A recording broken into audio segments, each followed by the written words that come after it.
दोस्तों, हिंदुस्तान का एक नागरिक होने की हैसियत से ये कार्यक्रम मेरी सामाजिक जिम्मेदारी की एक विनम्र कोशिश है।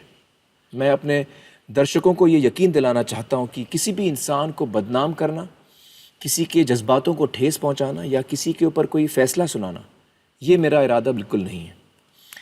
आज हमारे समाज के सामने कई ऐसे मुद्दे खड़े हैं जिनसे लड़ने के बजाय हम कभी कभी उन पर पर्दा डालने की कोशिश करते हैं।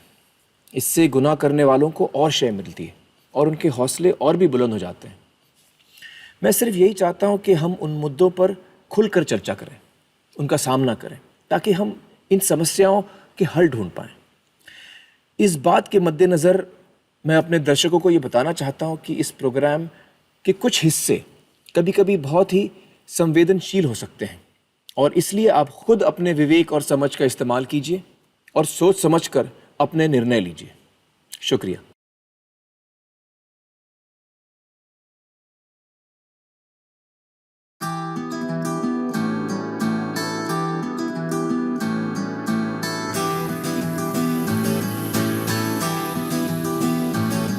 तेरा रंग ऐसा चढ़ गया कोई और रंग ना चढ़ सके, तेरा नाम सीने पे लिखा हर कोई आके पढ़ सके। है जुनून है जुनून है तेरे इश्क का, ये जुनून है रग रग में इश्क तेरा दौड़ता, ये भावना सा खून है। तूने ही सिखाया सच्चाइयों का मतलब, तेरे पास आके जाना मैंने जिंदगी का मकसद। सत्यमेव सत्यमेव सत्यमेव जयते, सच्चा है प्यार मेरा। सत्यमेव जयते, सत्यमेव सत्यमेव सत्यमेव जयते। नमस्कार, आदाब, खुशामदीद, सत्यमेव जयते। दोस्तों, एक बार फिर आपका इस शो पर स्वागत है। पिछले दफा हमने बात की थी माँ की ममता की। इस दफा मैं बात करना चाहूंगा हमारे बच्चों की। हर माँ बाप के लिए बच्चा इतना खास होता है। माँ बाप की जिंदगी बच्चे के इर्द गिर्द ही घूमते रहती है। बच्चा पैदा होता है तब से लेकर जब वो 50-60 साल का हो जाए, माँ बाप के लिए वो बच्चा ही रहता है। मुझे याद है कि बचपन में मेरे माँ बाप बहुत ही प्रोटेक्टिव पेरेंट्स थे। साइकिल मत चलाओ, गिर जाओगे, गेट के बाहर मत जाओ, कोई किडनैप कर लेगा। हम लोग को बड़ी कोफ्त होती थी कि यार हमको कुछ करने नहीं दे रहे। उस वक्त अम्मी कहती थी कि जब तुम बाप बनोगे तब तुमको एहसास होगा कि एक माँ बाप की फ़िक्र क्या होती है। मैं बोलता था कि यार क्या बात कर रहे हैं आप, मुझे I too never agree with her. लेकिन उनकी बात सही निकली। जब मैं बाप बना पहली दफ़ा, तभी मुझे एहसास हुआ कि माँ बाप की फीलिंग्स क्या होती हैं बच्चे की तरफ। और मैं एक ख़ास किस्म का फ़िक्रमंद पिता हूँ। हमेशा मुझे फ़िक्र रहती है अपने बच्चों की कि वो ठीक हैं कि नहीं हैं, सुरक्षित हैं या नहीं हैं। कभी कभी मैं शूटिंग में होता हूँ, सडनली मुझे लगता है कि यार जुनैद ठीक है कि नहीं। मैं फ़ोन करता हूँ, SMS करता हूँ, are you all right. Picnics, I hate picnics. मतलब पिकनिक आया कि हेडेक हो गया यार, टेंशन होता है बहुत। बस का एक्सीडेंट हो जाएगा, खिड़की के बाहर सर निकाल दिया, that thoughts keep coming to me. और जब ये थॉट्स मुझे आते हैं, मैं समझ सकता हूँ कि हमारे बहुत सारे पेरेंट्स को ये थॉट्स आते होंगे। और एक पेरेंट को आफ्टर ऑल क्या चाहिए, हमारा बच्चा सुरक्षित रहे बस। दोस्तों, आज हमारे साथ हमारी ऑडियंस में बहुत सारे यंग पेरेंट्स हैं, मेरी तरह यंग पेरेंट्स। अब ये भी मेरा बच्चा हुआ है तो इसमें यंग पेरेंट हूँ। तो इन सब के बच्चे 13 या 14 साल से कम उम्र के बच्चे हैं। हम आप सबका स्वागत करते हैं। बहुत बहुत शुक्रिया हमारे साथ जुड़ने का। Thank you so much for coming. क्या लगता है आप लोगों को, कितने सुरक्षित हैं हमारे बच्चे? दोस्तों, सन 2007 में women and child development ministry ने, यानी महिला एवं बाल विकास मिनिस्ट्री ने, एक बहुत बड़ा रिसर्च किया। देश भर में हजारों लोगों से सवाल पूछे और रिसर्च का मकसद ये था कि हम पता लगाएं कि हमारे देश में, हमारे समाज में कितने प्रतिशत बच्चे ऐसे हैं जो चाइल्ड सेक्सुअल अब्यूज का शिकार रह चुके हैं, यानी कि बाल यौन शोषण का शिकार रह चुके हैं। क्या लगता है आप लोगों को, कितने परसेंटेज बच्चे ऐसे होंगे? आप सब माँ बाप हैं, आप बताइए। कोई भी? हाँ, कहिए। I think it's 2%. और कोई? 10%. आप बताइए। I think maximum 10%. 10%। Around 10-12. आपको क्या लगता है कितना परसेंटेज है? 4 या 5%. दोस्तों, जब मैंने नतीजे देखे इस रिसर्च के तो मेरे होश उड़ गए, मेरे पैरों तले जमीन खिसक गई। आइए देखते हैं कि क्या नतीजे आए थे। ये देखिए 53% रिस्पोंडेंट्स, यानी जिन लोगों से बातचीत की गई उनमें से 53% ऐसे थे जो बचपन में यौन शोषण का शिकार रह चुके हैं। यानी कि हर 2 में से 1 बच्चा, हमारे समाज का हर दूसरा बच्चा बाल यौन शोषण का शिकार रह चुका है। और ये सिर्फ बड़े शहरों की बात नहीं है, बड़े शहर, छोटे शहर, टाउन्स, गांव, खेड़े, इसमें सभी शामिल हैं। अब आप शायद पूछें कि बाल यौन शोषण यानी क्या? इसके 2 प्रकार हैं। एक जो ज्यादा गंभीर माना जाता है, जिसमें कि 21% बच्चे आते हैं, मतलब बलात्कार, बच्चे को गलत जगह पे हाथ लगाना, उसे गलत जगह पे छूना, बच्चे को जबरदस्ती उसके कपड़े उतारना, बच्चे के अश्लील फोटोग्राफ्स लेना। कम गंभीर में 32% बच्चे आते हैं, जबरदस्ती उसे चूमना, बच्चे को अश्लील तस्वीरें, अश्लील वीडियोस दिखाना। अब रिसर्च के मुताबिक ये कम गंभीर माना जा रहा है, लेकिन मेरे लिए तो ये भी बहुत ज्यादा गंभीर है। आंकड़ों से साफ जाहिर है कि हमारे बच्चे इतने सुरक्षित नहीं हैं। किसी भी माँ बाप के लिए ये एक बुरे सपने की तरह है। जब ये आंकड़े मेरे सामने आए, हमारी टीम के सामने आए, हमने फैसला किया कि इस मुद्दे को हम हमारा एक अहम टॉपिक बनाएंगे, क्योंकि ये हमारे बच्चों की सुरक्षा का सवाल है, उनकी सेफ्टी का सवाल है। दोस्तों, यहाँ पर मैं आपको बता दूं कि आप में से अगर कुछ ऐसे माँ बाप हैं जो नहीं चाहते कि आपके बच्चे ये टॉपिक को देखें, तो आप अपने बच्चों को इस वक्त नज़दीक के कमरे में या किसी सुरक्षित जगह पे भेज सकते हैं। लेकिन उसे नज़दीक ही रखिएगा, क्योंकि प्रोग्राम के आखिर में हम एक वर्कशॉप करेंगे बच्चों के साथ, जो हर बच्चे को देखना बहुत ज़रूरी है, हर पेरेंट को देखना बहुत ज़रूरी है, हर माँ बाप के लिए बहुत ज़रूरी है। वो वर्कशॉप आपके बच्चों को सिखाएगा कि वो अपनी सुरक्षा किस तरह कर सकते हैं। दोस्तों, क्या लगता है आपको, हमारे बच्चे सबसे ज़्यादा सुरक्षित कहाँ पर हैं? आप बता सकती हैं? When they are with their parents? Parents, मतलब घर में सबसे ज़्यादा सुरक्षित हैं। और कोई? हाँ, बताइए। मुझे लगता है कि घर में जहाँ पे ग्रैंड पेरेंट्स होते हैं उनके साथ बच्चे ज़्यादा सुरक्षित होते हैं। जी, क्या लगता है आपको? मेरे ख्याल से घर में ही ज़्यादा सुरक्षित है, फर्स्ट और सेकंड स्कूल में भी सुरक्षित है। तो दोस्तों, हम ये सोचते हैं कि हमारे बच्चे घर में ज़्यादा महफूज हैं, घर में ज़्यादा सुरक्षित हैं। चलिए मैं आपको एक ऐसी लड़की की कहानी दिखाता हूँ जिसके बारे में जानकर आपकी ये सोच डगमगा जाएगी। उत्तर प्रदेश की एक मिडिल क्लास फैमिली में 6 साल की अनामिका नाजों से पल रही थी। शरारत और मस्ती उसमें कूट कूट के भरी थी। सफेद कागज पर रंग बिरंगे चित्र बनाना उसे बहुत पसंद था। माँ बाप अपनी होनहार बेटी की पढ़ाई में कोई कमी नहीं आने देना चाहते थे।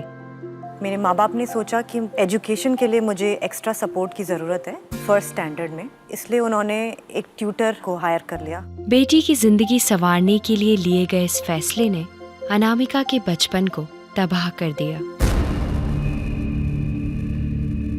उस ट्यूटर ने मुझे गलत जगह छूना शुरू कर दिया। मैं इतनी छोटी थी कि एक तो समझ नहीं आ रहा था कि ये क्या हो रहा है। टीचर आता था रूम में और मेरे माँ बाप भी दरवाज़ा बंद कर देते थे रूम का, ये सोच कर कि डिस्टर्ब ना हो। उसको भी एक मौका मिल जाता था और वो बंद रूम के अंदर मेरे साथ बदतमीजी करता था। उस ट्यूशन टीचर ने अनामिका के माँ बाप का भरोसा पूरी तरह जीत लिया था।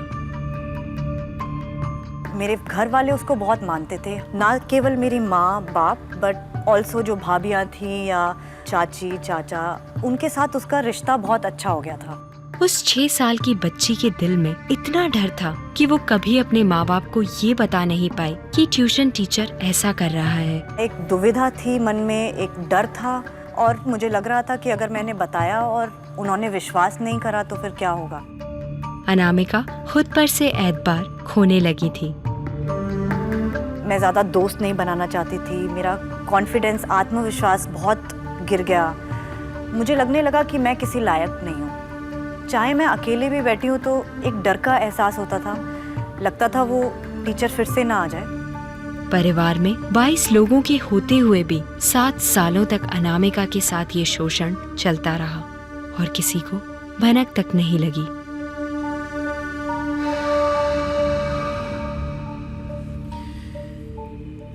दोस्तों, अगर हम ये सोच लें कि हमारा बच्चा हमारे घर में सुरक्षित है, तो ये हमारा कॉन्फिडेंस नहीं, हमारा ओवर कॉन्फिडेंस होगा, हमारी नादानी होगी।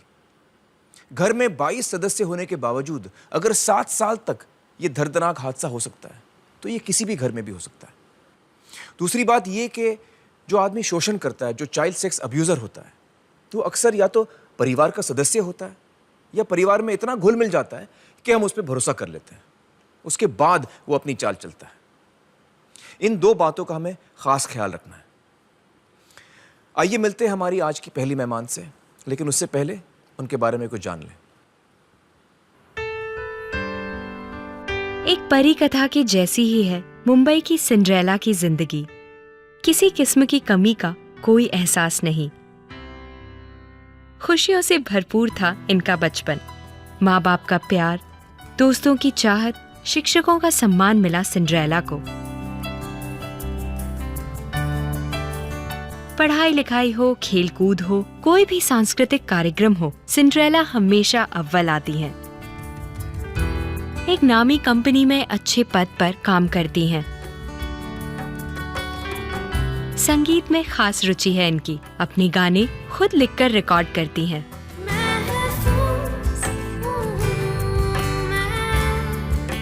सिंड्रेला के जीवन की वादी में उम्मीद और खुशियों की रोशनी चमचमा रही है, लेकिन उनके दिल का एक कोना ऐसा भी है जहां अंधेरा ही अंधेरा है।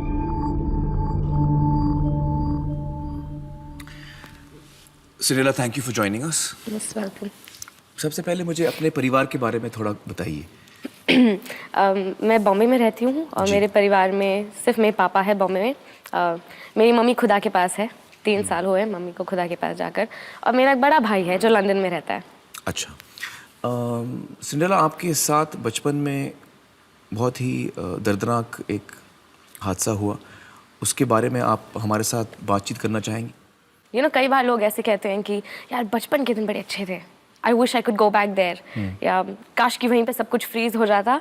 I think differently. मैं नहीं चाहती कि मेरा बचपन फ्रीज हो जाए। Was not all that great.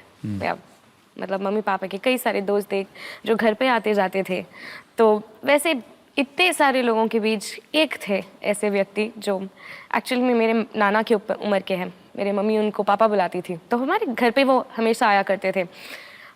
जब मैं 11-12 साल की थी तब मेरी मम्मी बीमार पड़ी थी। मम्मी की किडनीज फेल हो गए थे, तो उनको जस्ट लोग हॉस्पिटल जाना पड़ता था फॉर डायलिसिस। जी। तो ऐसे होता था कि हफ्ते के 2 दिन प्रीटी मच पूरे दिन मम्मी पापा घर पे नहीं होते थे, सिर्फ रात में घर पे होते थे। और ये बात हमारे क्लोज फ्रेंड्स को सबको पता था कि मम्मी डायलिसिस में थी। एक ऐसा दिन था जब मम्मी पापा चले गए हॉस्पिटल डायलिसिस कराने के लिए, और मेरे भाई बाहर खेलने चले गए शाम को। तब ये व्यक्ति हमारे घर पे आए थे। मैं अकेले घर पे बैठी थी। इनफैक्ट मैंने नई ड्रेस पहनी थी और मैं घर को सजा रही थी, बहुत खुश हो रही थी। I was like doing all the interiors of my house. और ये अंकल अचानक से घर पे आए एक फ्लॉपी देने के बहाने। इनफैक्ट उसमें मेरे सारे फ़ोटोज़ थे जो उन्होंने लिए थे। तो जब वो आए वो फ्लॉपी देने के लिए, तो फ्लॉपी तो शायद बहाना था उनके लिए। उन्होंने ऐसी कुछ हरकतें की मेरे साथ उस दिन which should not happen with any child, I would think. Without getting into details, I would still say कि उन्होंने मुझे ऐसे छुआ था और इतनी जगहों पर छुआ था that even my body gave up. At some point ऐसे जैसे शरीर में घृणा आ जाती है when you start hating everything that's happening. और शायद आधा पौना घंटा ऐसे थे वो.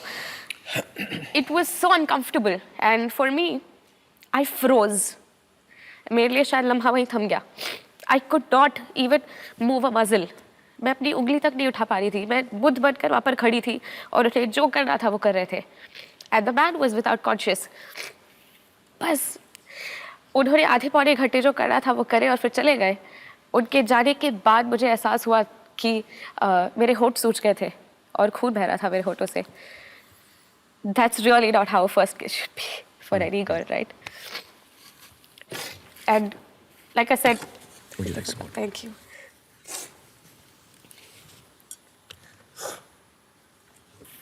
उनको लोग बहुत जानते हैं, बहुत मानते हैं. हमारे परिवार में वो एक ऐसे व्यक्ति थे जिनके पास मम्मी पापा जाकर सब कुछ पूछते थे. बहुत ही भरोसे के आदमी. बहुत भरोसे के. मतलब every decision was past him. उनकी उम्र करीबन कितने साल की होगी? तब शायद वो 55 साल के थे. और आपकी उम्र 12 साल की थी करीबन. ठीक. जी. कई महीनों तक मैं रोई, कई सालों तक मैं रोई. कई बार मैं उनसे भागती रहती थी. उनसे हमेशा सामना होता था। उसके बाद भी वो घर आते थे? जी जी, हमेशा घर आते थे वो, हमेशा घर आते थे, लिविंग रूम में बैठे थे, मैं भागकर बेडरूम पे बैठती थी, क्रोध आता था उन पर, गुस्सा आता था कि ऐसे कैसे हो सकते हैं लोग। मैं उनके पोती की उम्र की हूँ। But you didn't tell your, आप अपने पेरेंट्स को बता नहीं पाए? मैं बता नहीं पाई, मुझे लगता था कि शायद वो मुझे छोड़कर जा ही नहीं पाएंगे डायलिसिस के लिए। उनकी सेहत पे असर होगा। जी जी, and if you skip one dialysis that's like it. Correct. तो मुझे ऐसे लगता था कि हाउ डू आई टेल, किन शब्दों से उनको बताऊं कि कैसे बताऊं मैं उनको कि ये आदमी जिस पे आप इतना भरोसा करती हैं, एग्जैक्टली, इसने आपकी बच्ची के साथ ऐसा किया। एग्जैक्टली। फिर उसके बाद भी इनफैक्ट उन्होंने 2-3 बार कोशिश करी थी और मैं भागती थी या मैं उनको एकदम हाथ लगा ऐसे कर देती थी कि जस्ट डोंट। आप दूर हट जाती थी? जी। आपने कभी अपने माँ बाप को बताया उस व्यक्ति के बारे में? जी, 4 साल पहले। उनका क्या रिएक्शन था उस वक्त माँ बाप का? My mom was shocked. मतलब शॉक होने के अलावा माय मॉम वाज लाइक तूने पहले क्यों नहीं बताया। मेरे पेरेंट्स ने बहुत ओपन फोरम रखा हमेशा कि कुछ भी बोलना आके हमें बोल सकती, तो there is no problem, we will handle whatever comes. But ये एक ऐसा हिस्सा है मेरी लाइफ का जो मैं आसानी से नहीं बोल पाती। इसका मतलब ये है कि अगर पेरेंट्स सपोर्टिव भी हैं और ओपन भी हैं, हर चीज़ आप अपने माँ बाप से बिना झिझक बोल सकती हैं, फिर भी बच्चों को डर होती है, झिझक होती है ये बात करने की, और माँ बाप को चौकन्ना रहना चाहिए। जी। मुझे बताइए कि आज आप उस दौर से गुजर चुकी हैं, आप उसको पीछे छोड़ पाई हैं? Absolutely. I think if this incident has to haunt somebody, it should haunt him. Why me? मैंने तो कुछ गलत किया नहीं। ये बहुत सही कहा आपने, और ये चीज़ मैं घर पे सभी दर्शकों को कहना चाहूँगा कि आप में से अगर कोई बाल यौन शोषण का शिकार है, चाइल्ड सेक्सुअल अब्यूज़ का शिकार है, तो इसमें आपकी कोई ख़ता नहीं है। आपको बुरा बिल्कुल महसूस नहीं होना चाहिए, गिल्टी बिल्कुल महसूस नहीं होना चाहिए। बुरा उस व्यक्ति को महसूस होना चाहिए जो आपके साथ, जिसने आपके साथ ऐसा किया है। जब ऐसे कुछ होता है हमारे साथ, it's important to vent, right? Important है चुप्पी तोड़ना। मुझे लिखना बहुत पसंद है, आई लव टू राइट। और जैसे मैं गाने लिखते गई तो मेरे सारी अंदर की फीलिंग्स अब बाहर आने लगी। पर वो गा के सुनाइए हम। जी। मासूम था, अनजान था, अकेला, अपनों ने ही इस मासूमियत को छेड़ा, खामोशी बन गई थी मेरा सहारा, पर खामोश दुआ को भी तूने है समझा। महफूज हूँ मैं तेरी पनाह में, महफूज हूँ मैं यीशु तेरी पनाह में। वाह, बहुत खूब।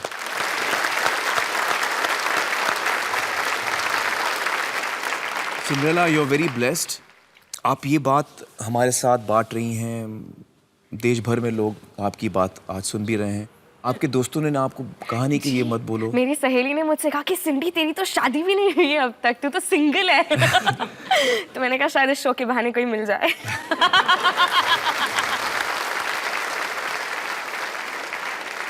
आई थिंक अगर ये सारी चीज़ें जानने के बावजूद अगर कोई लड़का मुझे प्यार नहीं कर सकता, अगर वो मुझसे शादी नहीं कर सकता, तो उसका कोई हक नहीं बनता मुझसे शादी करने के बारे में सोचना भी। I think it doesn't deserve me. जी, वो मेरे लायक ही नहीं है। Big deal. That's the spirit. आपकी कहानी से बहुत सारे बच्चों को, बहुत सारे माँ बाप को फ़ायदा होगा, और बहुत बहुत शुक्रिया हमसे बातचीत करने का। Thank you so much. Thank you. दोस्तों, हमने देखा किस तरह 2 मासूम बच्चियां बाल यौन शोषण का शिकार बनी। लेकिन क्या ये सिर्फ लड़कियों के साथ होता है? आइए देखते हैं इस ब्रेक के बाद। Welcome back. जरा सोचिए, हमारे समाज का हर दूसरा बच्चा बाल यौन शोषण का शिकार है, यानी चाइल्ड सेक्सुअल अब्यूज का शिकार है। इससे साफ जाहिर है कि कहीं ना कहीं हम अपने बच्चों को लेकर, अपने बच्चों की सुरक्षा को लेकर लापरवाह हैं, और इस लापरवाही की वजह है कुछ गलतफहमियां, जैसे कि हमें लगता है कि हमारा बच्चा घर में सुरक्षित है। एक और बड़ी गलतफहमी यह है कि ये सिर्फ लड़कियों के साथ होता है, लड़कों के साथ नहीं।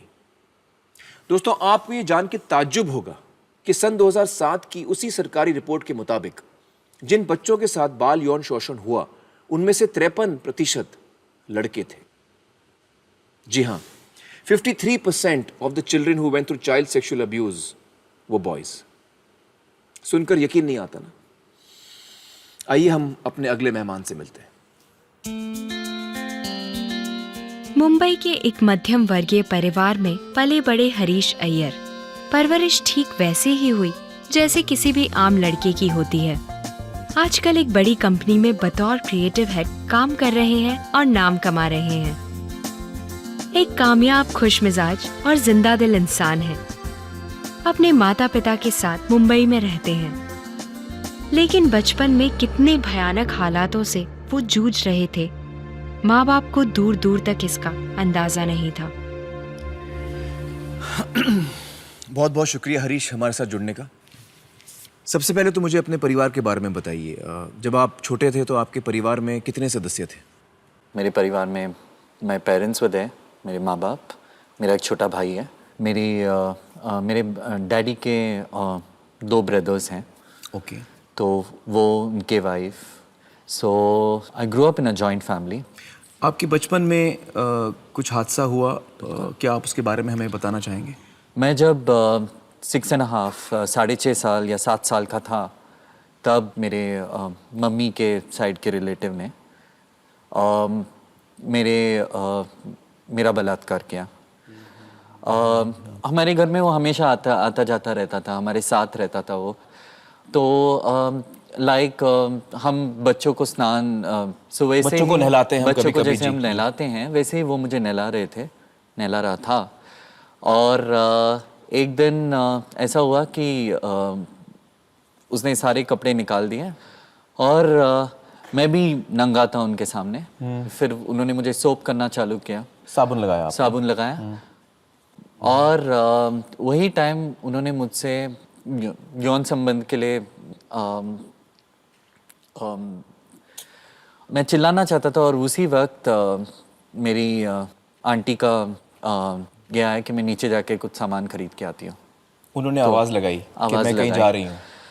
तो शायद उसकी वजह से जोश आ गया उसमें, और ज़बरदस्ती मेरे साथ। और शुरुआत उस तरीके से हुई, जब भी मुझे बाल कटाना होता था तो वो मुझे लेके जाता था बाल कटाने के लिए। और शुरुआत तो मुंह से हुई, फिर बाद में इतना कि मैं अगर लड़की होता तो मैं प्रेग्नेंट होता। मतलब उसने आपका बलात्कार किया? पूरी तरह बलात्कार किया। मैं ज़्यादा नहीं बोलना चाहूँगा, बट क्योंकि वो बहुत ही घिनौना था, बट वो बोलते थे और लेके भी आते थे 1-2 बार। तो मुझे लगता था कि वो जो कर रहे हैं, कि जो मुझसे करने को बोल रहे हैं, उनके साथ जो लोग कर रहे हैं, वो मतलब एक साथ 2-3 मर्द साथ लाते थे आपके साथ ये करने के लिए? तो उन्होंने ये बहुत ही दुख की बात है। बहुत मुझे खुद पे मुझे बहुत ये होता था।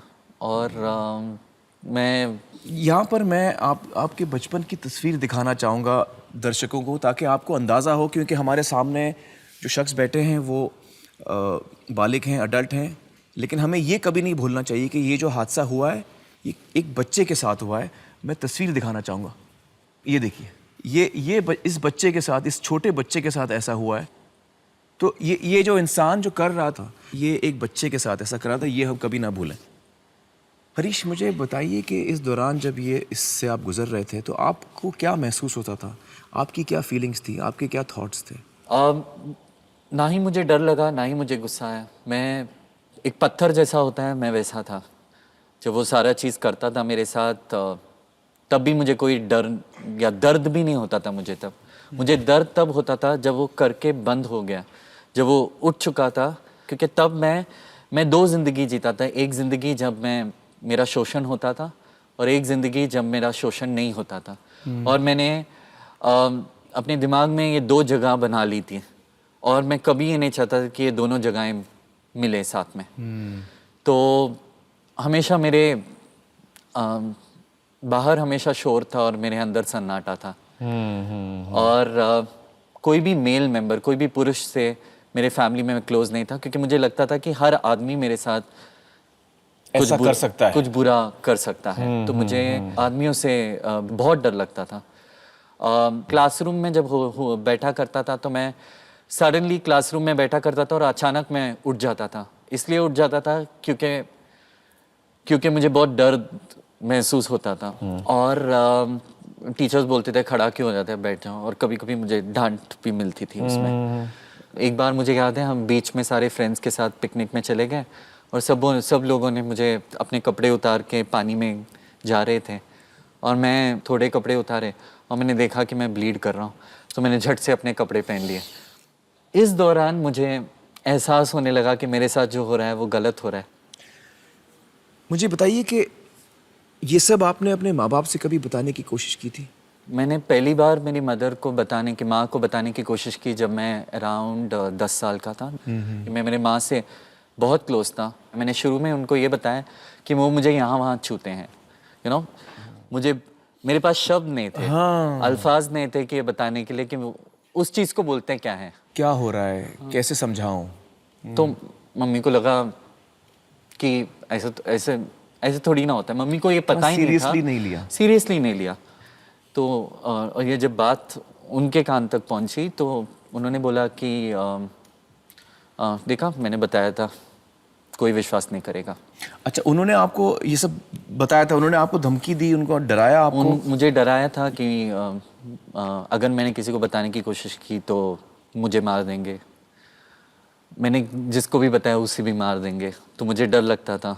उससे ज़्यादा मुझे इस बात का डर लग रहा था कि लोग तुम्हें ही बोलेंगे, और वैसे ही हुआ। वापस 2-3 सालों के बाद वापस मैंने मम्मी को बताया कि मुझे ब्लीडिंग हो रही है, तो मम्मी ने बोला कि तुम आम बहुत खाते हो, गर्मी बढ़ गई है इसलिए ब्लीड कर रहे हो। तो दूसरी बार जो कोशिश की वो भी नाकामयाब रही। तो उस वक्त आपको क्या फील हो रहा था, क्योंकि वो बहुत अहम बात है हमारे माँ बाप के लिए? मुझे लगता था कि मेरी माँ मेरा विश्वास नहीं कर रही है। मेरी माँ प्यारी है, अच्छी है, सब है, मगर मेरी माँ मेरे लिए नहीं है, मेरे लिए खड़ी नहीं हो सकती है। मेरी मदद अगर किसी ने की है वो कोई इंसान ने नहीं की, मेरी मदद की थी मेरे कुत्ते ने। मेरा एक जर्मन शेपर्ड डॉग था, जिमी। जब मेरे साथ शोषण होता था, मैं घर आता था और मुझे पता नहीं उसे कैसे पता चलता था कि मेरे साथ कुछ बुरा हुआ है।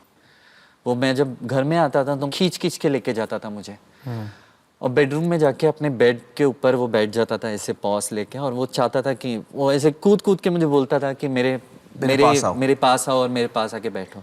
और मैं बोलता जाता था, और मैं जब रोया करता था वो आके मेरे आंसू चाटता था। मेरे हर आंसू को उसने पिया है, in the true sense of the word. And उससे मुझे हिम्मत मिली। एंड जिम्मी के अलावा अगर मेरी अगर किसी ने मदद की तो आपके फिल्म इंडस्ट्री ने बहुत मदद की है। अच्छा, वो कैसे? I am an art and Sridevi fan. मेरी एक अलग दुनिया थी, एक फैंटेसी वर्ल्ड था मेरा। और Sridevi was one character of force for me, क्योंकि हर फिल्म में एंड में वो विलन को मारती थी और वो जीत जाती थी, लाइक हैप्पी एंडिंग्स। उससे आपको प्रेरणा मिलती थी, आपको सुकून मिलता था। तो आप श्रीदेवी के बहुत बड़े फैन? बहुत बड़ा फैन हूँ। मैं भी बहुत बड़ा फैन हूँ श्रीदेवी जी का। मुझे ये बताइए, ये कब तक चला, ये मुझे बताइए। 7 साल से 18 साल तक, तो इट वाज 11 years 11 साल तक। लोग मुझसे ये पूछते हैं, अच्छा 7 साल की उम्र में तुम्हें पता नहीं था, मगर 18 साल की उम्र में तुम्हें कैसे नहीं पता होगा? पता होता है, मगर कभी कभी वो पहला ना कहना में वक्त लग जाता है, पता नहीं चलता है। तुम्हें पता होता है कि जो हो रहा है गलत हो रहा है, आप उस चक्र में फंस जाते हैं। हाँ, और उसमें से पता नहीं निकलना चलता है। आपको समझ में नहीं आता कि मैं इस चीज को अब कैसे रोकूं, क्या करूं। और जब मैंने देखा कि रोकना इतना आसान था। कैसे रुका, ये मुझे बताइए। बस सारी जो हिम्मत थी, सारी हिम्मत को समेटा। मुझे अच्छी तरह याद है, वो रूम के अंदर आया, उसने सारे कपड़े निकाले अपने, और मेरे सारे जो वेन्स थे वो तभी से मैं जुटा रहा था हिम्मत। मुझे पता था अगला स्टेप उसका क्या होने वाला है। मैं जुटा रहा था, मेरे वेन्स ये हो गए थे, मेरे आंख लाल हो गए थे एकदम, और मैंने बस नो करके चिल्लाया और मैंने लात मारी, बस उतना था। I just had to do that. So The way it stopped, is very important कि आपने एक दिन जब आपको गुस्सा आया आपने उनको ज़ोर से चिल्ला के नो बोला और उससे ये बात बंद हुई। और वो ना बोलने में 11 साल लगे। 11 साल लगे, लेकिन इससे बहुत बड़ी सीख हर इंसान को आज मिलेगी कि आपके साथ अगर ऐसा हो रहा है तो उसे रोकिए, आप हिम्मत करिए और रोकिए। आज सामने वाला डर जाएगा। हरीश, आपके साथ जो कुछ हुआ उसके बारे में आज आप क्या सोचते हैं? हर किसी के ज़िंदगी में कोई ना कोई चैलेंज ज़रूर होता है। जी। ओके, मेरे भगवान ने मेरे लिए ये चैलेंज चूज़ किया, मगर मैं सकम नहीं होना चाहता हूँ। भले ही मेरे साथ ये हुआ, मैं पास्ट में जाके उसके ठीक नहीं कर सकता, मगर जो आज के बच्चे हैं अगर हम उन्हें बता सकें, उन्हें बोल सकें कि देखो ऐसा भी हो सकता है, आप सावधान रहो और लोगों को बोल सकें, अडल्ट्स को बोल सकें कि अगर तुम्हारे साथ हुआ है तो हुआ है, चुप्पी तोड़ो और इसके बारे में बात करो, तो इससे बहुत लोगों को फ़ायदा हो सकता है। क्या बात है।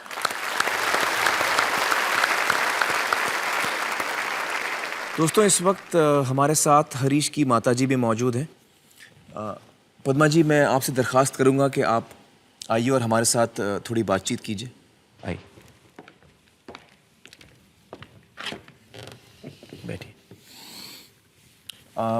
किसी भी माँ के लिए ये बहुत ही मुश्किल होगा, ये सारी चीज़ें जो आपके बेटे के साथ गुजरी हैं। मुझे बताइए कि आपको क्या महसूस हुआ पहली दफ़ा जब हरीश ने आपको ये बताया? मुझे तो बहुत शौक लगा, मगर मैं एकदम चुप ही रही, बिकॉज क्या बोलूं, कैसे इसको डील करूं, मुझे नहीं पता था।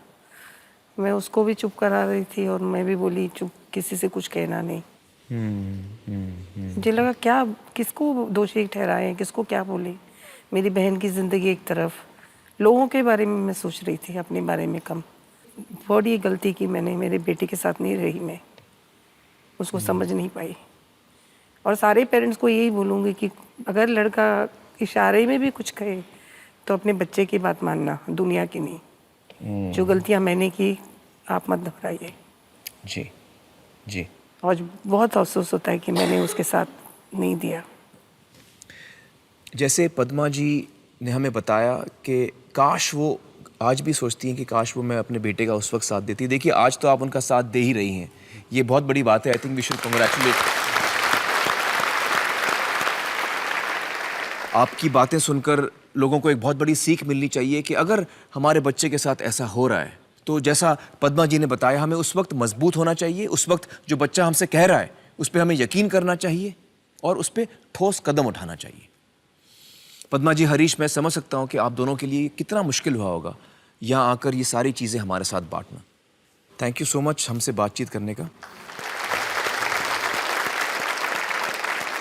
दोस्तों, बाल यौन शोषण के साथ जुड़ी एक बड़ी गलतफहमी ये भी है कि बड़े होने के बाद या शोषण बंद होने के बाद हम उसके असर से मुक्त हो जाते हैं, लेकिन ऐसा नहीं है। बड़े होने के बाद भी इसका असर आसानी से नहीं छूटता। पैदा होने के कुछ समय बाद से ही 13 साल की उम्र तक नाज़नीन के एक पुरुष रिश्तेदार ने उनका यौन शोषण किया। जब माँ को पता चला, उन्होंने आखिरकार इस जुल्म को रोका। इसके परिणाम वो आज भी भुगत रही हैं। मुझे लगता है कि मैंने हमेशा ज़िंदगी से भागने की कोशिश की और मुझे नशे की समस्या थी। मैं शराब पीती थी और ड्रग्स लेती थी। मुझे लगता है कि मैं सारी ज़िंदगी डिप्रेशन में रही हूँ। अगर कल मैं अपनी दवाइयाँ लेना बंद कर दूँ, मैं डिप्रेशन की दवा लेती हूँ, अगर कल वो लेना बंद कर दूँ तो शायद सुइसाइडल हो जाऊँगी। गणेश नलारी एक कामयाब टेक्सटाइल और फैशन डिजाइनर हैं। 5-6 साल की उम्र से लेकर 17 साल की उम्र तक उन्हें अपने अंकल के हाथों यौन शोषण का शिकार होना पड़ा। इससे उनकी आने वाली जिंदगी पे गहरा असर पड़ा। आज मैं 34 साल का हूँ। मैं सिर्फ काम ही करता हूँ। मैं कभी किसी रिलेशनशिप में नहीं रहा। मैं थक चुका हूँ दर्द सह के इतना कि और दर्द नहीं सह सकता। बस मैं थक चुका हूँ। दोस्तों, इस वक्त गणेश हमारे साथ मौजूद हैं। गणेश, आप जैसे बहुत सारे लोग इस वक्त हमारा शो देख रहे हैं। आप एक सर्वाइवर हैं। आप उनको क्या मैसेज देना चाहेंगे? पूरी चाइल्डहुड में मेरे साथ अब्यूज़ हुआ है, पर आज मैं जो खुद बना रहा हूँ अपनी ज़िंदगी, जी, मुझे उससे मतलब है। जी, मुझे हमेशा ऊपर वाले से एक ही शिकायत रहेगी कि मेरे लाइफ का जो सबसे precious thing, my childhood, is something उसने ही snatched it away from me. That I won't forgive him ever. Though जिस दिन मेरे अब्यूज़र की डेथ हो रही थी, मैं जाके उनसे मिला और मैं उनसे बोला कि सुनो, आई फॉरगिव यू। मैं आपको माफ करता हूँ। हाँ, मैं उनको अगर फॉरगिव नहीं करता तो I can not live with that burden all my life. Actually मुझे फिक्र है मेरे पेरेंट्स की कि मैं आज खुलेआम सब बात कर रहा हूँ, पर उनके अंदर जो बीत रहा है। जी, जी।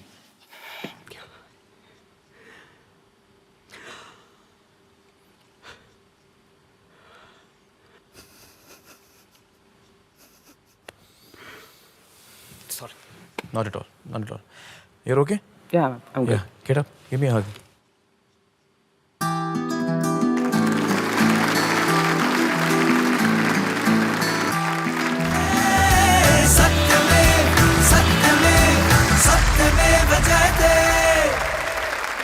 वेलकम बैक दोस्तों। जब कोई बच्चा यौन शोषण से गुजर रहा है, यानी सेक्सुअल अब्यूज से गुजर रहा है, तो उस वक्त उस पर क्या बीत रही है, उसके जहन में क्या चल रहा है, क्यों वो अपने माँ बाप को नहीं बता पाता कि उसके साथ क्या हो रहा है, ये सारी चीज़ें जानने के लिए आइए हम बात करते हैं अनुजा गुप्ता से। अनुजा जी राही नाम की संस्था चलाती हैं जो यौन शोषण से गुजर रहे बच्चों की और बड़ों की काउंसलिंग और मदद करती है।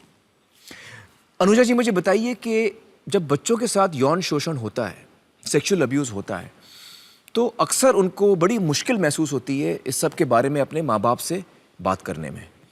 क्यों ये उनको तकलीफ़ महसूस होती है? ये हमारी उम्मीद है बच्चों से कि बच्चे बात करें। जब बड़े ही इसके बारे में बात नहीं करते हैं तो हम बच्चे से कैसे उम्मीद करें कि ऐसी बड़ी चीज़ उनके साथ हो जाती है, यौनिकता से संबंधित चीज़ हो जाती है जिसके बारे में बच्चों को कुछ नहीं मालूम होता है, और हम कहते हैं बच्चों को बात करना चाहिए। क्यों करें बच्चे बात इसके बारे में? क्या हम कैसे करें? क्या हमने अपने आप को सुनने के लायक बनाया है कि हम बच्चे की बात सुने, बच्चे की बात समझें? तो बच्चे होशियार होते हैं, कोई बेवकूफ़ नहीं होते। आपने सब सर्वाइवर्स से सुना, उनको मालूम था कि अगर वो बताएंगे तो उनका विश्वास नहीं किया जाएगा, और बच्चे जब बताते हैं और उनका विश्वास नहीं किया जाता है या उनको दोषी ठहराया जाता है, तो उसकी जो पीड़ा होती है वो अब्यूज़ से कहीं ज़्यादा भी हो सकती है पीड़ा। तो एक तरीके से नहीं बताना बच्चे के लिए एक सेल्फ प्रिजर्वेशन, अपने आप को सुरक्षित रखने के लिए बच्चे नहीं बताते हैं। दूसरी बात यह है कि चुप्पी जो है वो अब्यूज़ का ही एक हिस्सा है, कोई अलग नहीं है। अब्यूज़ के साथ साथ चुप्पी होती है जो अब्यूज़र क्रिएट करता है। जी हाँ। कि इसके बारे में बताना मत, धमकी देते हैं बताना मत, या प्यार से भी अगर कहते हो ये हमारे और तुम्हारे बीच का रहस्य है, ये है खेल हम लोग खेल रहे हैं जिसके बारे में किसी को मत बताना। तो इशारे से भी अब्यूज़र संदेश देते हैं कि इसके बारे में मत बताओ। सरकार की जो रिसर्च की गई थी उसमें हमने देखा कि 53% लड़के हैं इसमें, तो आपका भी ऐसा ही अनुभव रहा है? ऐसा नहीं है कि लड़कों के साथ नहीं होता है जी, लेकिन हमारा अनुभव तो ये है कि लड़कियों के साथ ज़्यादा होता है, लड़कियों के केसेस सामने ज़्यादा आती हैं। और लड़कियों के साथ जो एक एडिशनल कॉम्प्लिकेशन, एक और समस्या जो आती है वो ये है कि कभी कभी बहुत कम उम्र में जिन बच्चियों के साथ यौन शोषण होता है वो कभी कभी प्रेग्नेंट हो जाती हैं, और इसका उन पर बहुत ही गहरा बुरा असर होता है, न सिर्फ मानसिक और जज्बाती तौर पर शारीरिक तौर पर भी। अनुजा जी, जब बच्चा अपने माँ बाप से ये कहता है कि मेरे साथ यौन शोषण हुआ है, तो माँ बाप का उस वक्त क्या रिएक्शन होना चाहिए? एक तो सबसे पहले बच्चे का विश्वास करें कि बच्चे इस विषय को लेकर झूठ नहीं बोलते जी। तो बच्चे का विश्वास करें और बच्चे को कहें कि भरोसा दिलाएं कि तुमने मेरे को जो कहा ये कह के अच्छा किया, और बच्चे से अपोलोजाइज करें, माफ़ी मांगें कि मेरे रहते हुए तुम्हारे साथ ऐसा हुआ, और उसके बाद बच्चे की बात सुने और कोई कदम उठाने का निर्णय लें। जैसे हमारे यहाँ एक बार एक माँ आई थी अपने 2 साल की बच्ची को के साथ, उनके दादाजी, बच्ची के दादाजी माँ के ससुर अब्यूज़ कर रहे थे। 2 साल की थी, 2 साल की लड़की थी। तो उस सिचुएशन में क्या किया आप लोगों ने? हम लोग का ये सुझाव था कि आप फैमिली का एक कॉन्फ्रेंस बुलाइए, सबको साथ रखिए, क्योंकि ये फैमिली की समस्या है, ये इसमें समाधान भी फैमिली से निकल के आना चाहिए। तो फैमिली का उन्होंने कॉन्फ्रेंस बुलाया। हम लोग ने ये कहा कि जो दादाजी हैं उनको तो कहना है कि हमें मालूम है कि आप ऐसा कर रहे हैं और कर रहे हैं। हाँ, एंड ये हम अलाउ नहीं करेंगे, चाहे हम पुलिस में दें चाहे नहीं दें, क्योंकि हमारे घर के अगर सदस्य हैं तो हम पुलिस में नहीं देना चाहेंगे। कोई ज़रूरी नहीं है कि हम इसका केस बनाएं, लेकिन ज़रूरी ये है कि हम अब्यूज़र को कन्फ्रंट करें, उनका सामना करें, हाँ। और उनको ये कहें कि ये आगे नहीं चलेगा। बहुत ही मुश्किल स्थिति है ये, बहुत ही मुश्किल स्थिति है। मुझे क्या लगता है कि उस वक्त हम अक्सर समाज के बारे में सोचते हैं और लोग क्या सोचेंगे उसके बारे में सोचते हैं, हम अपने बच्चे के बारे में नहीं सोचते कि यार मेरा बच्चा इस वक्त उसको क्या हो रहा है, और सबसे ज़्यादा हमको उसके बारे में सोचना चाहिए, फिर बाकी चीज़ें आएंगी। तो माँ बाप को अपने आप को सुनने लायक बनाना, ये बहुत ही बड़ी सीख आज अनुजा जी ने हमें दी। बहुत बहुत शुक्रिया हमारे साथ बातचीत करने का, thank you so much.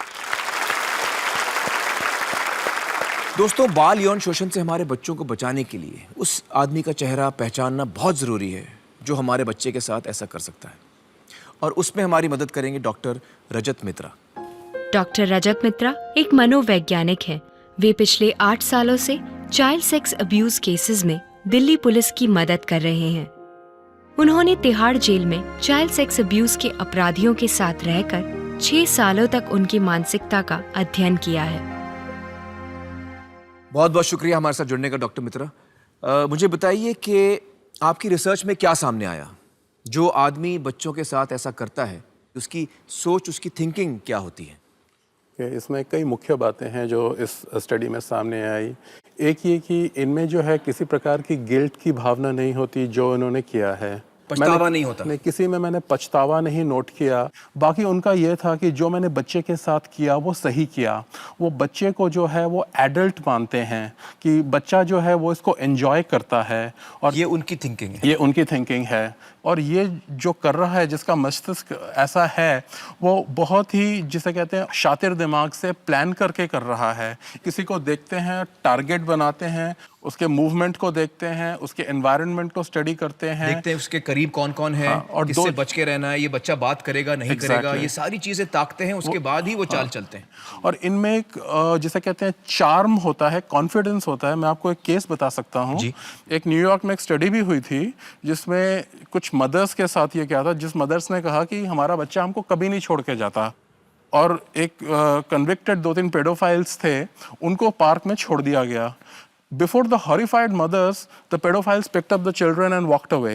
Right? तो मतलब ये बच्चों का एक दिल जीत लेते हैं, बच्चों को चार्म कर लेते हैं, और बच्चा जो है इन पे भरोसा करने लगता है। बच्चे सब को माहिर होते हैं, माहिर होते हैं। और जब कई बार ऐसा हुआ कि एज अ साइकोलॉजिस्ट मुझे पुलिस के साथ जाना पड़ा है किसी को अरेस्ट करने के लिए, सबसे पहले नेबर्स का वो आता है, आप इसको अरेस्ट कर रहे हैं, but he is such a nice person, हमारे बच्चों का ख्याल रखता है। सबको लगता है कि ये आदमी इतना अच्छा है, ये घुल मिल जाते हैं। अच्छा, तो डॉक्टर साहब हमें बताइए कि उस इंसान को हम कैसे पहचानें जो ऐसा करता है? वो किसी अलग शक्ल का दिखने वाला नहीं है।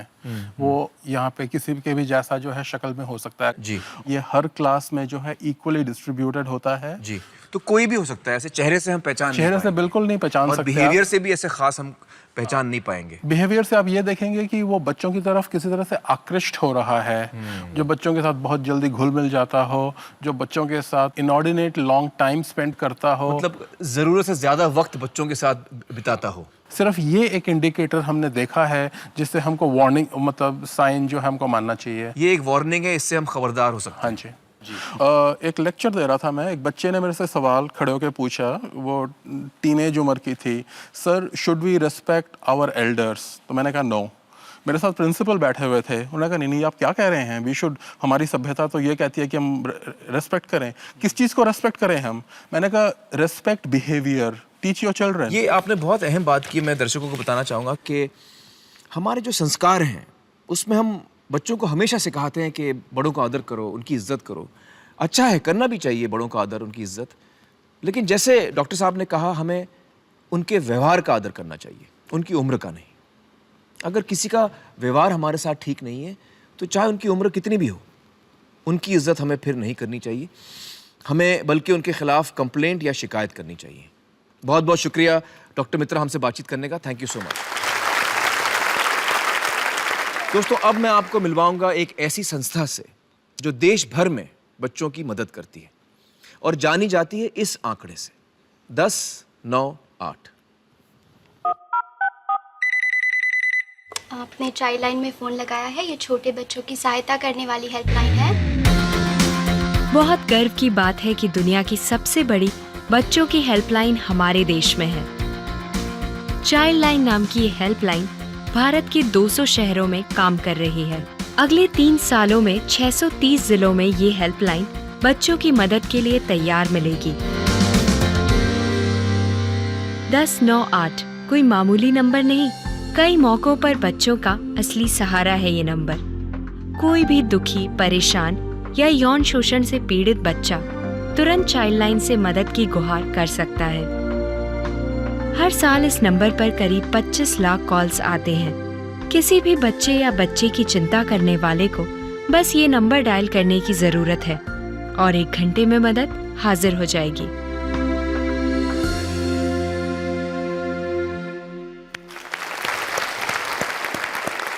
दोस्तों, मेरे साथ बैठे हैं चाइल्ड लाइन से Nishit Kumar ji. Thank you so much for joining अस।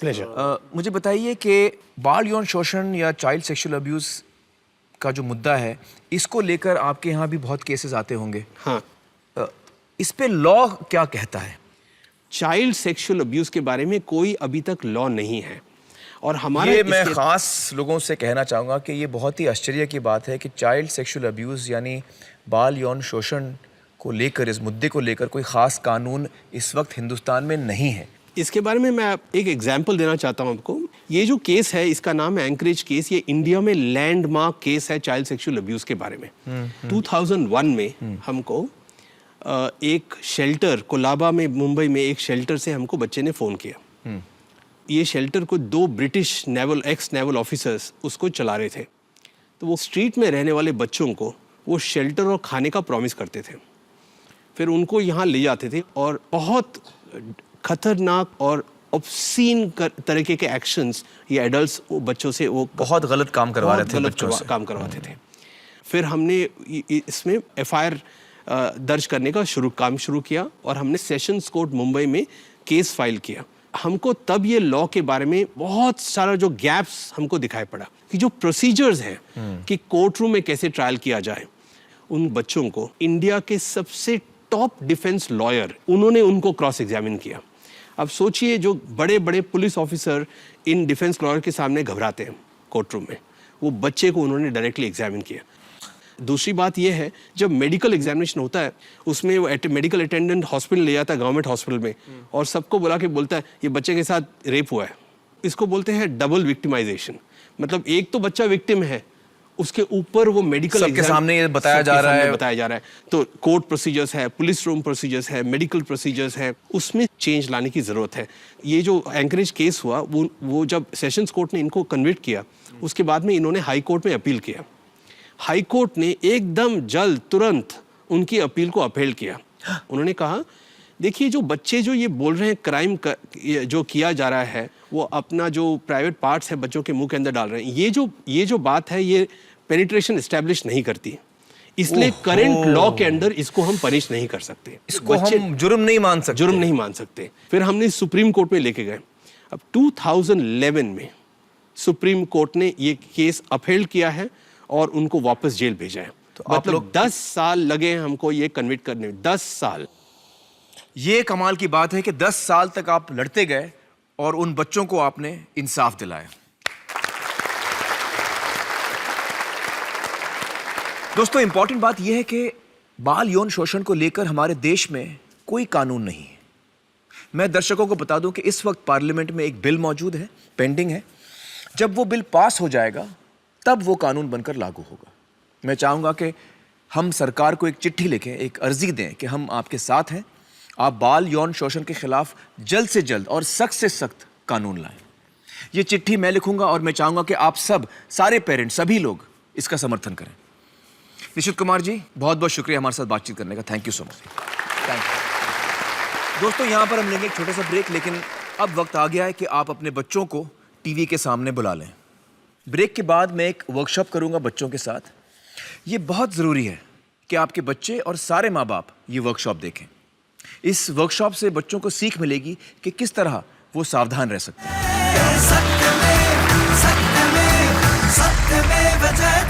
दोस्तों, वेलकम बैक। हमारे साथ कुछ बच्चे इस वक्त मौजूद हैं और हम इन बच्चों के साथ कुछ बातचीत करेंगे। सबसे पहले तो मुझे ये बताइए कि आपकी उम्र क्या है? सबसे छोटी उम्र किसकी है? आहा, क्या उम्र है आपकी? 5.5। 5.5, 5 साल की हैं आप। Very good. और सबसे ज़्यादा उम्र किसकी है? क्या है आपकी उम्र? 10 साल। 10 साल। अच्छा, मुझे ये बताइए कि एक वर्ड है, उसका मतलब जानते हैं आप लोग? आपने वो वर्ड सुना है, डेंजर? हाँ। डेंजर को हिंदी में क्या बोलते हैं? खतरा। हाँ, खतरा। अब मुझे एक चीज बताइए कि खतरा का ऑपोजिट क्या है? खतरा का उल्टा क्या है? अतरा।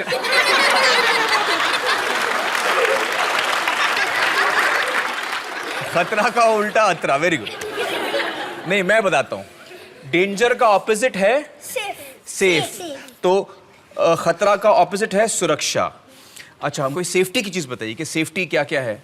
हाँ, बोलिए क्या? फ्लोटर। अच्छा, स्विमिंग के टाइम पे जो हम लोग पहनते हैं फ्लोटर, वो सेफ्टी की चीज है। Very good. वाह वाह वाह वाह। हाँ, आप बताइए सेफ्टी की चीज। हमको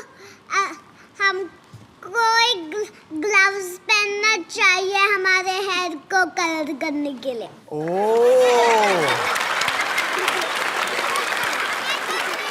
बिल्कुल सही कहा आपने कि जब हम लोग बाल पे रंग लगाते हैं, हम लोग मतलब मम्मी डैडी, तो वो टाइम पे ग्लव्स पहनने चाहिए, वरना हाथ खराब हो सकते हैं। करेक्ट ना? आप बताइए। हाँ, जब सब गाड़ियाँ रुकते हैं सिग्नल के लिए, तब उनके बीच में से क्रॉस नहीं करना चाहिए। हाँ, बिल्कुल ठीक। जीब्रा क्रॉसिंग पे ही क्रॉस करना चाहिए। बच्चों, ये तो हो गई सेफ्टी की बात।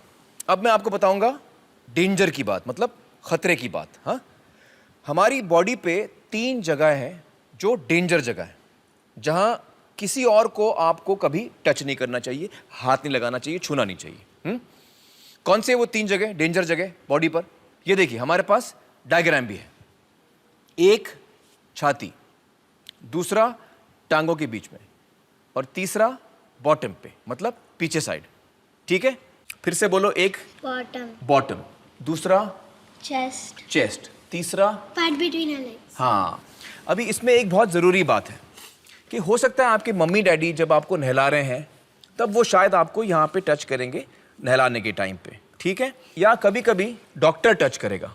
लेकिन अगर माँ बाप साथ में हैं, तभी डॉक्टर आपको ऐसे छू सकता है, नहीं तो डॉक्टर भी नहीं छू सकता है। अच्छा, अभी अगर डेंजर जगह पे टच कर रहे हैं तो हमको क्या करना चाहिए? मुझे सबसे पहले तो ये बताओ कि आप लोग जोर से चिल्ला सकते हो? हाँ। चिल्ला के दिखाओ मेरे को। अरे बाप रे। Okay, very good. तो अगर किसी बड़े आदमी ने आपको ऐसे गलत तरीके से गलत जगह पे, डेंजर जगह पे, ये 3 जगह पे कभी छुआ, तो आप सबसे पहले जोर से चिल्लाना, नो नहीं, ऐसा चिल्लाना। ओके, दूसरा, हम वहां से भाग जाएंगे। भाग के किधर जाओगे आप? घर। आप भाग के जाओगे, या तो घर जाओगे, यहाँ किसी सेफ जगह पे जाओगे, किसी सुरक्षित जगह पे जाओगे जो वहाँ से नज़दीक हो। कभी कभी आप घर पे नहीं हो, आप स्कूल में हो, तो आप स्कूल में अगर टॉयलेट में कभी किसी ने ऐसा किया, तो आप भाग के टीचर के पास जाओगे, क्लासरूम में जाओगे, प्रिंसिपल के ऑफिस में जाओगे। और तीसरा, हमको मम्मी डैडी को बोलना है, या मम्मी डैडी हो सकता है उस वक्त ना हो, तो आप किसी ग्रैंडपा, ग्रैंडमा, टीचर, कोई भी एक बड़े आदमी को जिस पे आपको भरोसा हो कि ये आदमी मुझे मदद करेगा, ये मुझे हेल्प करेगी आंटी, तो उसको बोलो कि मेरे साथ ऐसा हुआ है।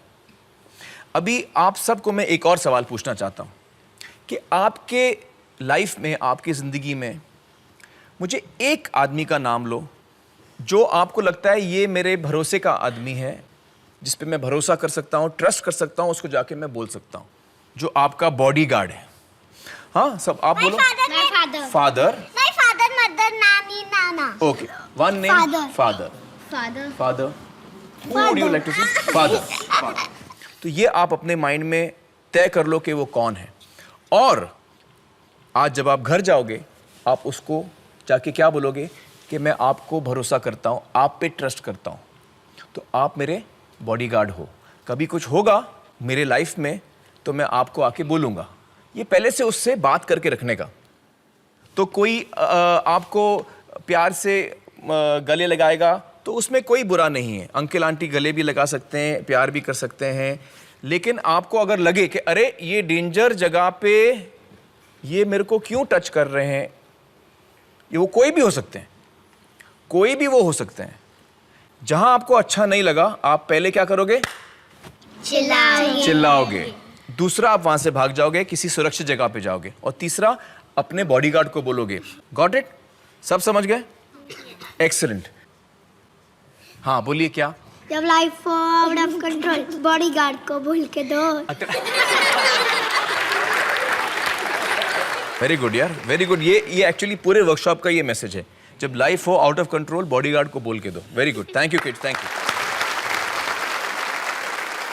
दोस्तों ये वर्कशॉप करने में हमारी मदद डॉक्टर भूषण शुक्ला ने की, जो पूना से हैं, हम उनका शुक्रिया अदा करते हैं। ये वर्कशॉप आपको अपने बच्चों के साथ हर 6 महीने पे करनी चाहिए। एक सावधानी, ये वर्कशॉप करने का मतलब ये नहीं कि हमारे बच्चों की सुरक्षा की जिम्मेदारी हमसे हट गई है। इस वर्कशॉप से बच्चे सावधान जरूर होंगे, लेकिन उनकी सुरक्षा की जिम्मेदारी हमेशा हमारी रहेगी। यहाँ पर हम लेंगे एक छोटा सा ब्रेक, और जब हम ब्रेक से लौटेंगे तो हमारे पास आपके लिए एक सरप्राइज है।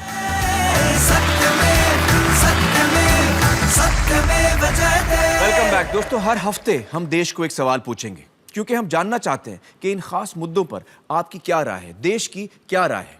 हमारा आज का सवाल है कि क्या बाल यौन शोषण को लेकर, यानी चाइल्ड सेक्सुअल अब्यूज को लेकर, आप एक मजबूत कानून चाहते हैं? अगर आपका जवाब हाँ है तो अपने मोबाइल फोन पर वाई टाइप करिए और इस नंबर पर भेजिए 5782711। अगर आपका जवाब ना है तो एन टाइप करके इसी नंबर पर भेजिए। मैं आपको याद दिला दूं कि राज्यसभा में इस वक्त इसी कानून को लेकर बिल पेंडिंग है, और हम चाहेंगे कि आपके एसएमएस के जरिए जो आपकी तरफ से, देश की तरफ से समर्थन आएगा, वो हम सरकार तक पहुंचाएं। इस एसएमएस को भेजने का खर्च सिर्फ 1 रुपया है। आपके एसएमएस के जरिए जितना भी पैसा इकट्ठा होगा, गवर्नमेंट टैक्सेस काटने के बाद, वो सारा का सारा पैसा चाइल्ड लाइन नाम की संस्था को जाएगा। चाइल्ड लाइन के बारे में आज हमने हमारे प्रोग्राम में देखा। निशित कुमार जी, हमारी गुजारिश है आपसे कि आप इसे कबूल करें। आप 1 से ज्यादा एसएमएस भी भेज सकते हैं। अगर आप चाइल्ड लाइन को और भी सहयोग देना चाहते हैं तो स्क्रीन पर दिए गए नाम से चेक बनाकर अपनी नजदीकी एक्सिस बैंक शाखा पर जमा करवाइए। आप चाहें तो उनकी वेबसाइट पर ऑनलाइन ट्रांसफर भी करा सकते हैं। इसके बारे में अधिक जानकारी आपको एक्सिस बैंक की किसी भी शाखा पर मिल जाएगी। इस देश की जनता से जितनी भी रकम इकट्ठा होती है, चाहे वो एसएमएस के जरिए हो या ऑनलाइन ट्रांसफर के जरिए या चेक्स के जरिए, उसकी मैचिंग रकम यानी उतनी ही रकम रिलायंस फाउंडेशन इसी संस्था को देगी। रिलायंस फाउंडेशन सत्यमेव जयते की फिलैंथ्रोपी पार्टनर है, यानी जन कल्याण सहयोगी है। हमारी वेबसाइट www.satyamevjayate.in पर आइए और आज के प्रोग्राम के बारे में अपने विचार हमें बताइए। हमें आपकी बातें सुनने का इंतजार रहेगा। हरीश, हमारे साथ जब आपने बातचीत की तो आपने मुझे कुछ चीज़ें कहीं, आपने ख़ास चीज़ कही मुझे कि हिंदी फिल्मों का बहुत असर हुआ आप पर उस वक्त, और आपको से एक स्ट्रेंथ, एक शक्ति मिली। बिल्कुल। आपने श्रीदेवी जी के बारे में भी बताया। मैं आपको बताना चाहूँगा कि हमने आपकी टेस्टिमनी उनको भी दिखाई। हाँ जी हाँ, आपका जो वीडियो इंटरव्यू हमारी टीम ने लिया था वो हमने उनको दिखाया। ओके। और वो बहुत इमोशनली मूव हुई, और वो उन्होंने मुझे मैसेज दिया है, आपको मैं ये कहूँ, लेकिन मैं आपको क्यों कहूँ, वो खुद ही आपको कह देंगी। Ladies and gentleman, please welcome Sridevi.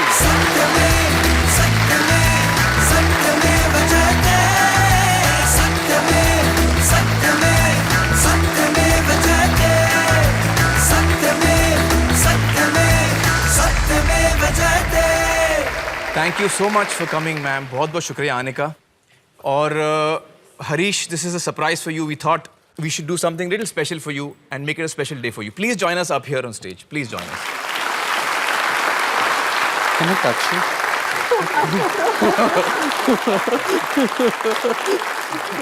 Ma'am, आपने हरीश की टेस्टिमनी देखी, उनके अल्फाज सुने, उनके दिल की बात सुनी, आप उनको क्या कहना चाहेंगी? हरीश, 18 साल तक जो आपने मेंटल ट्रॉमा सहा है, मैं सपने में भी सोच नहीं सकती हूँ कि बच्चों के साथ कोई ऐसा कर सकता है।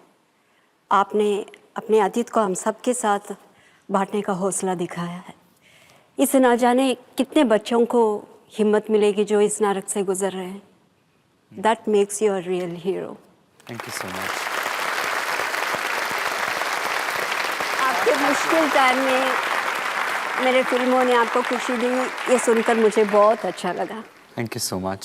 ये आपके लिए मेरी तरफ से। Harish, what do you have to say? You're looking totally tongue-tied. आप कुछ बोल ही नहीं पा रहे।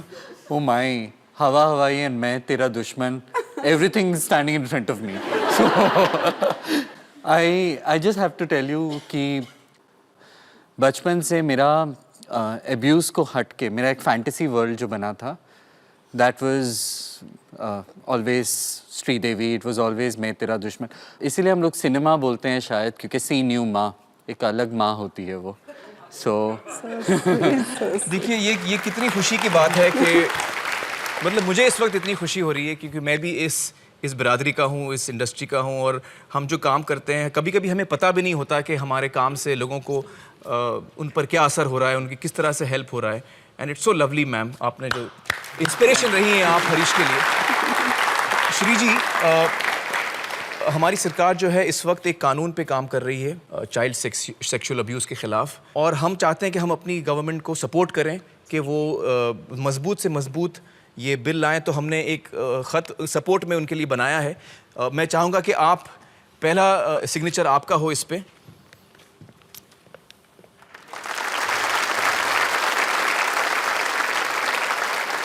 दोस्तों, अगले हफ्ते हम फिर हाजिर होंगे एक नए टॉपिक, एक नए मुद्दे, एक नए सरोकार के साथ. जय हिंद, सत्यमेव जयते.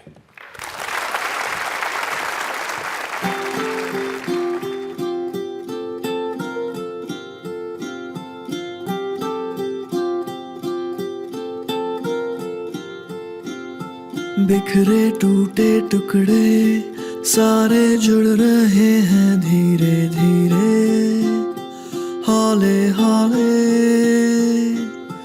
बेतुके से सुर वो सारे मिल रहे हैं धीरे धीरे, हौले हौले. आईने का धुंधला चेहरा खिल रहा है धीरे धीरे, हौले हौले.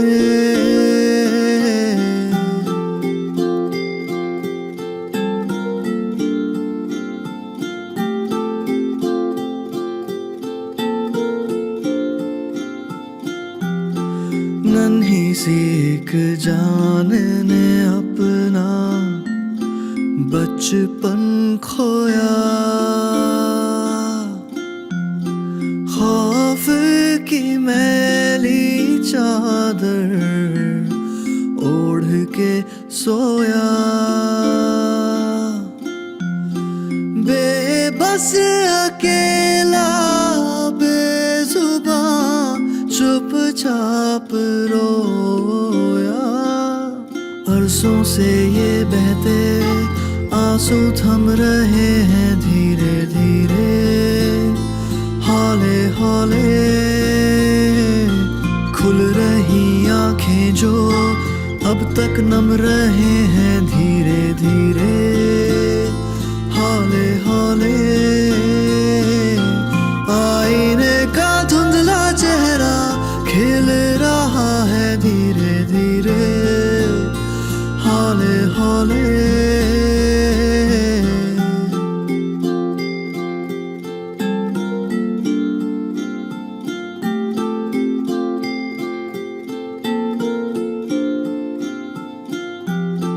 चुरा के खुद से आंखें में हर पल जिया, जहर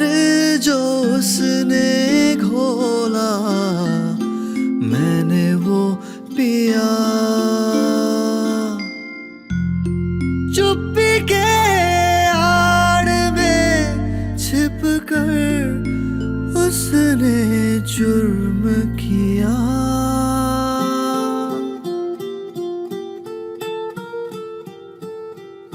जुबां पर लगा वो ताला खुल रहा है धीरे धीरे, हौले हौले। मेरी नहीं कोई खता ये पता चला है धीरे धीरे, हौले हौले।